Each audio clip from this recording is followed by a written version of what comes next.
दोस्तों आज इसरो ने ये ग्राफ रिलीज किया जिसमें कुछ लिखा हुआ है क्रैब, पल्सर, एक्सरे और कुछ ग्राफ दिया हुआ है। ये है दोस्तों क्रैब नेबुला जिसके बीच में क्रैब पल्सर है। ट्विटर के ऊपर ये जो ट्वीट है एक्स प्लेटफॉर्म के ऊपर, वहां पर जब मैंने कमेंट सेक्शन देखा तो वहां पे लिखा हुआ था भाई कोई आम भाषा में समझा दो, ये क्या चीज है, कोई एक्सप्लेन कर दो। तो मैं सोचा क्यों नहीं अपन एक्सप्लेन कर दें इस चीज को कि ये क्रैब नेबुला, क्रैब पल्सर क्या चीज है और इस ग्राफ से हमें क्या समझ में आ रहा है। दोस्तों 1 जनवरी को इसरो ने एक्सपोसैट नाम का एक सैटेलाइट लॉन्च किया था। उस सैटेलाइट को ब्लैक होल हंटर कहा। अब ब्लैक होल हंटर का मतलब वो सैटेलाइट ब्लैक होल्स को पढ़ेगा, लेकिन इस कॉस्मोस में सारे स्टार्स ब्लैक होल तो नहीं बनते। कुछ स्टार्स व्हाइट ड्वार्फ बनते हैं, कुछ स्टार्स का सुपरनोवा एक्सप्लोजन होता है और वो बन जाते हैं न्यूट्रॉन स्टार। तो भाई कुछ ऐसा होता है। तो हुआ ये कि मान लो मेरे पास एक स्टार है, वो जो स्टार है वो हमारे सूरज से मान लो 6-7 गुना बड़ा है। जब उसकी एंड ऑफ लाइफ होने लगेगी, जब उसका फ्यूल खत्म होने लगेगा, उसके अंदर जो रिएक्शन हो रहे हैं, जो उस स्टार को जिंदा रख रहे हैं, उसके अंदर एनर्जी जनरेट कर रहे हैं, वो धीरे धीरे कम होने पड़ेंगे। उस वक्त होगा क्या? उस वक्त होगा ये कि वो जो एक डेलिकेट सा बैलेंस है जो उस बहुत बड़े स्टार को खुद की ग्रेविटी में कोलैप्स होने से बचाता है, वो बैलेंस बिगड़ जाएगा। अब इतना बड़ा एक स्टार है जो हमारे सूरज से 6-7 गुना बड़ा है, तो उसकी ग्रेविटी सोच लो कितनी होगी। हमारा सूरज धरती को, यहां तक कि जुपिटर सैटर्न तक को बांध के रखता है कि उसके चारों तरफ घूमते रहे। तो इतना बड़ा स्टार, हमारे सूरज से भी 6-7 गुना बड़ा, वो खुद कोलैप्स होना चाहेगा अपनी ग्रेविटी में, लेकिन उसके अंदर जो फ्यूल है वो उसको बचा के रख रहा है। लेकिन कभी ना कभी तो फ्यूल खत्म होगा। अब फ्यूल खत्म हुआ तो कोलैप्स होने लगेगा। जब वो कोलैप्स होगा तो वहां पर होगा एक भयंकर धमाका जिसको हम कहते हैं सुपरनोवा एक्सप्लोजन। वो जो सुपरनोवा एक्सप्लोजन होगा वो उस स्टार के बाहर की जो एक लेयर है, एक सतह है, वो उसको दूर फेंक देगा। तभी तो फिर हम स्टार डस्ट बनेंगे। जब वो उसको बाहर फेंक देगा तो उसका एक कोर बच जाएगा, छोटा सा। कितना छोटा? मैंने कितना बताया था? एक स्टार अपने सूरज से 6-7 गुना मास में, much more massive than our sun, लेकिन वो फाइनली बचा जिसका डायमीटर मान लो मे बी 20 किलोमीटर। तो इतना बड़ा स्टार बस एक 20 किलोमीटर के डायमीटर की छोटी सी बॉल बन गया। वो बनता है एक न्यूट्रॉन स्टार। वो जो न्यूट्रॉन स्टार है, उस न्यूट्रॉन स्टार के अंदर फिर चालू होता है उसका रोटेशन। और वो जो रोटेशन होता है, उस रोटेशन के चलते बहुत सारे फिनोमेनाज होते हैं। अब हुआ ये कि अगर मेरे पास कोई एक ऐसा स्टार है जो बहुत भारी है, तो उसका जब कोलैप्स होगा तो ब्लैक होल बन जाएगा। अपना जो एक्सपोसैट है वो ब्लैक होल हंटर है। बट फिर सारे स्टार ब्लैक होल नहीं बनते ना, कुछ न्यूट्रॉन स्टार भी बनेंगे, वो घूमेंगे। जब वो घूमेंगे तो वो घूमने के साथ, जैसे लाइट हाउस नहीं होता समुद्र वाला, जो घूम घूम के ऐसे रोशनी छोड़ता है, तो हम अगर खड़े होकर देखेंगे तो हमें एक बार उसका फ्लैश दिखेगा, फिर दूसरे चक्कर में फ्लैश दिखेगा, हम कहेंगे पल्स आ रही है। तो वैसे ही वो स्टार जो उनको हम पल्सर कहते हैं। तो हुआ ये कि एक्सपोसैट ने उस एक फिनोमेना को पढ़ने की कोशिश की जिसको कहते हैं पल्सर। अब अपन समझते हैं कि किसको पढ़ा। तो जो पल्सर है उसको, जिस पल्सर को पढ़ा है एक्सपोसैट ने, वो क्रैब नेबुला। क्रैब नेबुला क्या है भाई? तो जब एक सुपरनोवा एक्सप्लोजन हुआ था, जब एक स्टार का अंत हुआ था, एक बड़ा धमाका हुआ था, तो उसने जब आजू बाजू चीजें फेंकी थी, तो वो जो आजू बाजू चीजें फेंकी, तो जो वो पूरा एक बिखरा सामान, उसको हम कहते हैं नेबुला। और उसके बीच में बचा हुआ न्यूट्रॉन स्टार है जो बहुत तेजी से घूम रहा है, उसको हम कहते हैं पल्सर। तो क्रैब नेबुला जो है उसको पढ़ा गया। ये हमें जो दिख रहा है ये वही क्रैब नेबुला के बीच में जो पल्सर है उसके कारण जो एक फिनोमेना हो रहा है वो दिख रहा है। तो अब ये है क्या चीज? इंसानों को पता कब चला था? तो 1054 में, 1054 में चाइना के एस्ट्रोनॉमर्स ने देखा यार कि कोई एक स्टार हमें आसमान में दिख रहा है, वो भी तकरीबन 1 महीने तक काफी चमक रहा है, नया सा स्टार है। एक्चुअली वही था एक सुपरनोवा एक्सप्लोजन जिसने क्रैब नेबुला को जन्म दिया था। यानी एक गैस का बहुत बड़ा क्लाउड बन गया था जिसके अंदर आपको हाइड्रोजन, ऑक्सीजन, सल्फर सब मिलेगा। क्यों? क्योंकि जब एक स्टार मरता है तो वो ये हैवियर एलिमेंट्स बनाता है। उन्हीं हैवियर एलिमेंट्स से धरती भी बनी है, जुपिटर, मार्स, वीनस, मरकरी, ये सारे प्लैनेट्स भी बने हैं और ये इंसान भी बने हैं। यानी हम ये कह सकते हैं कि हम स्टार डस्ट हैं। तो क्रैब नेबुला आया जो कि 6 लाइट ईयर वाइड था, यानी उसकी जो चौड़ाई थी जब आसमान में उसको देख रहे हैं तो उसकी जो चौड़ाई थी वो इतनी थी कि अगर एक एंड से दूसरे एंड तक रोशनी फेंकी जाए तो रोशनी को वो डिस्टेंस ट्रेवल करने में 6 साल लग जाएंगे, इतना बड़ा था, कुछ ऐसा सा था, राइट। अब हबल से जब उसको पढ़ा गया तो यहां पर देखो you will see a phenomena, something एक वेव्स की जैसे आपको निकलती हुई दिखेगी। ये जो फोटोज हैं ये ओवरलैपिंग फोटोज हैं जो हबल स्पेस टेलीस्कोप ने ली थी, जहां पर हमें पता चल रहा है कि सेंटर पे यहां पर एक कोई फिनोमेना हो रहा है, कोई पल्सर टाइप की चीज जो घूम रही है और वो एक वेव्स जनरेट कर रही है। ये क्रैब नेबुला है जिसके बीच में एक न्यूट्रॉन स्टार है जो बहुत तेज घूम रहा है, पल्सर है, क्रैब पल्सर है, जो जिसको अभी एक्सपोसैट ने, इसरो ने पढ़ा और वो ग्राफ रिलीज करे। अपन देखेंगे उन ग्राफ्स को भी कि वो ग्राफ क्या है, राइट। अब हमें ये कहां दिखेगा, तो यह जो क्रैब नेबुला है ये 6500 लाइट ईयर दूर है धरती से। टोरस जो कॉन्स्टलेशन है उसके अंदर दिखता है। इसको देखने का बेस्ट टाइम है जनवरी का। अब दोस्तों एक और चीज बताता हूं, बेस्ट टाइम है जनवरी का, ठीक है, आगे की बात में देखेंगे। तो बेस्ट टाइम जनवरी का है। और ये देखो यहां पर जो पोलिक्स है, जो एक्सपोसैट है, जो इसरो ने ऑब्जर्वेशन करी क्रैब नेबुला की, वो ऑब्जर्वेशन जो करी वो टाइम भी मैं यहां पे अंडरलाइन कर देता हूं, वो थी 15 से 18 जनवरी, because that is the best time. ये बेस्ट टाइम है। अगर हमें क्रैब नेबुला को देखना है तो वो हमें यहां पर दिखेगा। ये हमारा ओरायन है जो कॉन्स्टलेशन है, ये आसमान में आपको दिख जाएगा। यानी जैसे मैं इधर यहां खड़ा हूं, अगर इधर से सूरज निकलता है, इधर सूरज डूबता है, तो आज रात को अगर मैं देखूंगा तो तकरीबन इस पोजीशन में मुझे ओरायन जो है कॉन्स्टलेशन दिख जाएगा। ओरायन कॉन्स्टलेशन के सामने टॉरस है। अब जो मेरा कोर्स चल रहा है एस्ट्रोनॉमी एंड एस्ट्रोफिजिक्स का, उसके अंदर मैंने इन सारी चीजों को बहुत डिटेल में एक्सप्लेन किया कि इनको हम कैसे ढूंढते हैं, कैसे इनको पढ़ते हैं। तो टॉरस के अंदर यहां पर सिचुएटेड है क्रैब नेबुला, ठीक है। अब वापस आ जाते हैं। तो क्रैब नेबुला जो है वो डिस्कवर जो किया था इंग्लिश एस्ट्रोनॉमर्स ने, वो 1731 में किया था।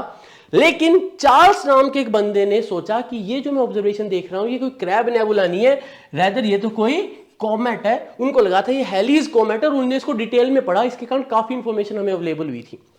बट अभी जिस चीज की बात हो रही है वो यह है कि ये जो नेबुला है ये कैसे बना था, एक स्टार के मरने पे, एक सुपरनोवा एक्सप्लोजन होने पे। और मैंने बोला जब एक स्टार मरता है तो उससे वो सारी चीजें निकलती हैं जिसमें कैल्शियम हो सकता है जो मेरे दांतों में है, ऑक्सीजन हो सकता है जो एटमॉस्फेयर में है, सल्फर हो सकता है। तो यहां देखो, अगर मैं इस पिक्चर को देखूं तो इस पिक्चर के अंदर हमें जो स्ट्रैंड्स दिख रहे हैं ना ये भागते हुए, ये हाइड्रोजन है।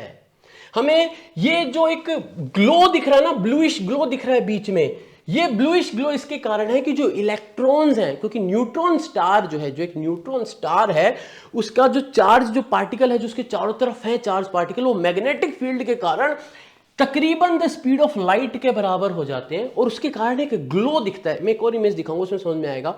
यहां पर ये जो हमें टिंज दिख रहा है, कलर जो दिख रहा है, ये सल्फर के कारण है और ये जो पार्ट हमें दिख रहा है ये हमें दिख रहा है ऑक्सीजन के कारण। तो ये बात भी कंफर्म होगी कि जब एक स्टार मरता है तो वो ये सारे एलिमेंट्स जो है रिलीज करते हैं। तो कुछ एलिमेंट्स हैं, डिटेल में पढ़ोगे तो और भी मिल जाएंगे। क्यों? क्योंकि जो हमारा सोलर सिस्टम बना वो भी एक ऐसे ही सोलर नेबुला से बना था, यानी कि एक स्टार मरा था, उसका जो ऐसा क्लाउड था, उस क्लाउड ने जब कंडेंस होकर शेप ली तो अर्थ बनी और अर्थ पे इंसान बने। इस इमेज को देखो तो यहां पर आप देखेंगे ये जो ग्लो बीच में दिखाया हुआ है ना, ये ग्लो है उन इलेक्ट्रॉन्स का जो कि उस न्यूट्रॉन स्टार के स्ट्रॉन्ग मैग्नेट, बहुत स्ट्रॉन्ग मैग्नेटिक फील्ड होता है दोस्तों। धरती के मैग्नेटिक फील्ड से तो बिलियन टाइम ज्यादा भी हो सकता है, बिलियन टाइम ज्यादा भी हो सकता है। तो उस मैग्नेटिक फील्ड के अंदर जो इलेक्ट्रॉन्स भागते हैं they reach very close to the speed of light. तो ये उसका ग्लो दिख रहा है और बाकी जो स्ट्रैंड्स दिख रहे हैं ना, जो अलग अलग कलर दिख रहे हैं, ये डिफरेंट एलिमेंट्स हैं। ये सल्फर है, ये ऑक्सीजन है, न्यूट्रल ऑक्सीजन है, ऑक्सीजन इन -2 स्टेट है, हाइड्रोजन है, वो सारी चीजें यहां दिख रही है। ओके, कैसे लोकेट करना है?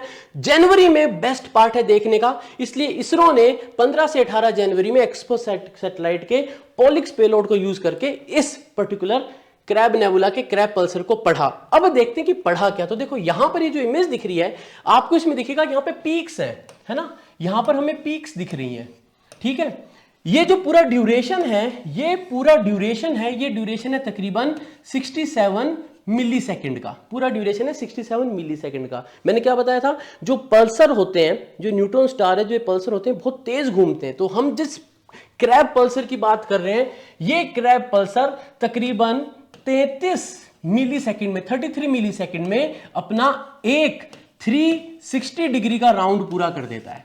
तो यहां पर हम जो देख रहे हैं ये ड्यूरेशन 67 मिलीसेकंड की, यानी मैं ये कह सकता हूं ये जो ग्राफ है, इस ग्राफ के अंदर जो एक्स एक्सिस है वो मुझे बता रही है कि हमने 2 स्पिन पढ़े हैं। वी हैव ऑब्जर्व 2 स्पिन, हमने 2 स्पिन पढ़े हैं उस पल्सर के, यानी उस पल्सर से। अब पल्सर के 2 स्पिन का मतलब, तो मान लो अगर मैं पल्सर की बात करूं तो पल्सर एक लाइट हाउस की रोशनी होती है ना, जो एक बल्ब होता है लाइट हाउस पे लगा हुआ होता है, उसको देखो तो वो एक बल्ब यूं घूम रहा होता है। तो जब मैं इधर खड़ा हूं तो बल्ब मुझे एक बार दिखेगा, फिर जब चक्कर काट के आएगा मुझे दूसरी बार दिखेगा। तो ये वैसे ही कुछ पल्सेज हैं। इसकी खास बात क्या है, ये जो पल्सेज हमें मिलती हैं ये पल्सेज हैं जो पार्टिकल्स, जो फोटॉन्स आ रहे हैं, जो वो न्यूट्रॉन स्टार है जो पल्सर है उनको फेंक रहा है। तो अब हमारा जो ये एक्सपोसेट सैटेलाइट था, इसके ऊपर एक पेलोड लगा हुआ था, एक एक्सपेरिमेंटल सेटअप लगा हुआ था, इसका नाम है पॉलिक्स। वो उस आने वाली इंफॉर्मेशन को, जो पार्टिकल्स आ रहे हैं, जो फोटॉन्स आ रहे हैं, जो एनर्जी रेडिएशन आ रहा है, उनको पढ़ता है। जब उनने पढ़ा तो उन्होंने देखा कि ऐसे पीक्स मिल रही है। यहां पर देखो लिखा हुआ है पल्स फेज 0.5, 1, 1.5, 2। 0 का मतलब यह है कि अभी घूमना चालू नहीं किया है। 0.5 का मतलब है कि 180 डिग्री घूम गया है। 1 का मतलब है कि 360 डिग्री घूम के वापस आ गया है। 1.5 का मतलब है कि फिर एक और 180 डिग्री घूम गया, यानी 360 प्लस 180 540 हो गया। और 2 का मतलब यह है कि एक चक्कर काटा और फिर एक चक्कर और काटा।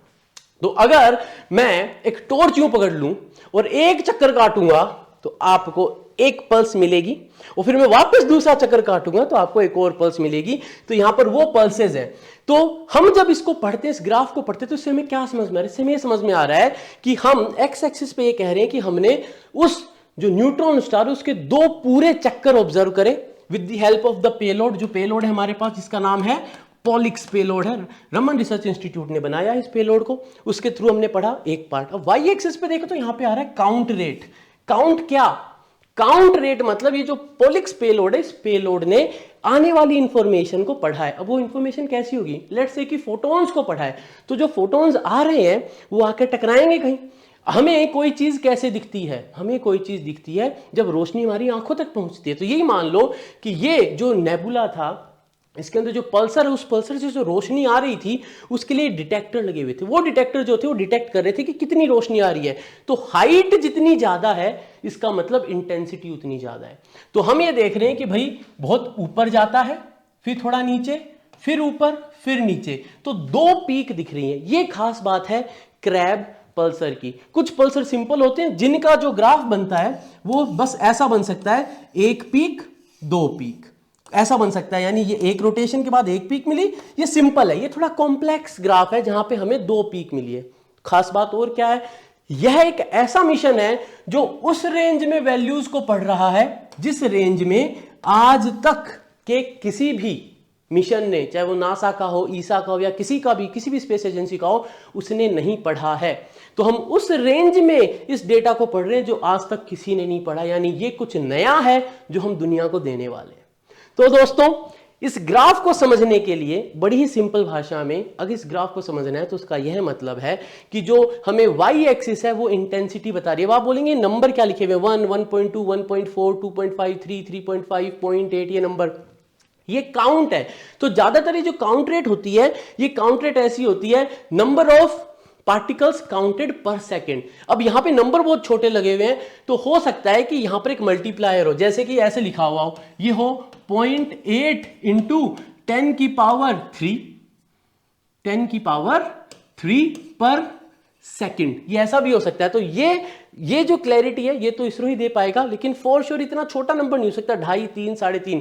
This will be having a multiplier. जैसे हो सकता है 3500, 4000 हो सकता है, या 350, 400 हो सकता है, ऐसा नंबर होगा। यह है काउंट रेट। काउंट रेट जितनी ज्यादा उतनी इंटेंसिटी ज्यादा। यानी यहां पर हमें एक पल्स मिली, थोड़ी देर बाद एक और पल्स मिली, उसके थोड़ी सी देर बाद फिर से पल्स मिली। 1 का मतलब है 1 चक्कर पूरा हुआ, 2 का मतलब है 2 चक्कर पूरे हुए। तो दोस्तों यह था इस ग्राफ का एक्सप्लेनेशन। और ये ग्राफ जो है वो क्रैब पल्सर का है। पल्सर एक न्यूट्रॉन स्टार है जो बहुत तेजी से घूम रहा है, जो 1 सेकंड में 30 राउंड पूरे कर देता है। 1 सेकंड में 30 बार घूम जाता है। पल्सर स्टार बनते हैं न्यूट्रॉन स्टार से। न्यूट्रॉन स्टार बनते हैं जब एक बहुत बड़ा, अपने सूरज से 4 से 8 गुना बड़ा एक स्टार जब कोलैप्स होता है और 20 किलोमीटर के डायमीटर के एक वॉल्यूम के अंदर सिमट जाता है, जो कि एक न्यूट्रॉन स्टार बनता है। उस न्यूट्रॉन स्टार के घूमने से पल्सर बनता है। तो दोस्तों, अगर वीडियो पसंद आया तो लाइक, शेयर एंड सब्सक्राइब जरूर कर देना। कमेंट सेक्शन में जरूर से बताना कैसा लगा, और डिस्क्रिप्शन जरूर से चेक कर लेना। कुछ कोर्सेज रन हो रहे हैं एस्ट्रोनॉमी एंड एस्ट्रोफिजिक्स के, क्वांटम कंप्यूटिंग के, निम्बस एजुकेशन की ऐप के ऊपर। मिस मत कर देना, एक्सप्लोर करना। एनरोल नहीं किया तो एनरोल कर देना। मिलेंगे अगले वीडियो में दोस्तों, तब तक के लिए जय हिंद।